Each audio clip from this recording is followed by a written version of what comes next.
ভোগ্য প্রাণীর মধ্যে মাছ বাংলাদেশের মানুষের অন্যতম প্রধান খাদ্য এবং আমিষের প্রধান উৎস। সমগ্র পৃথিবীতে প্রায় 25,000 প্রজাতির মাছ পাওয়া যায়।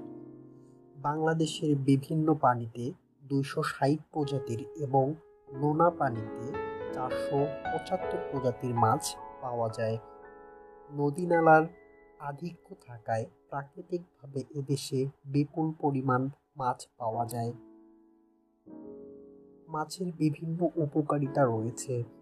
মাছে ভিটামিন এ এবং ডি পাওয়া যায়। এছাড়াও মাছে চর্বি, খনিজ তেল, আয়রন, ক্যালসিয়াম এবং ফসফরাস পাওয়া যায়।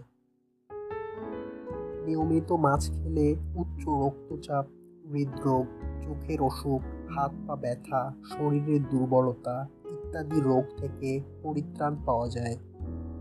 প্রতিদিন 100 গ্রাম করে তাজা মাছ খেলে 5 থেকে 6 পয়েন্ট উচ্চ রক্তচাপ কমে যায়। মাছের তেলে থাকা ডক্সাহেক্সোনিক অ্যাসিড এবং এলকোসা পেন্টাএনোইক অ্যাসিড মগজের বিকাশ ঘটায়।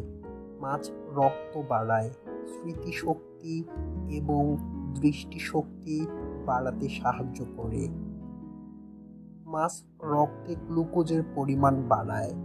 মাছে ওমেগা 3 নামের এক ধরনের ফ্যাটি অ্যাসিড থাকে, যা হৃদযন্ত্রের ধমনীগুলোকে নমনীয় করে রাখতে সাহায্য করে এবং দৃষ্টিশক্তি বাড়ায়।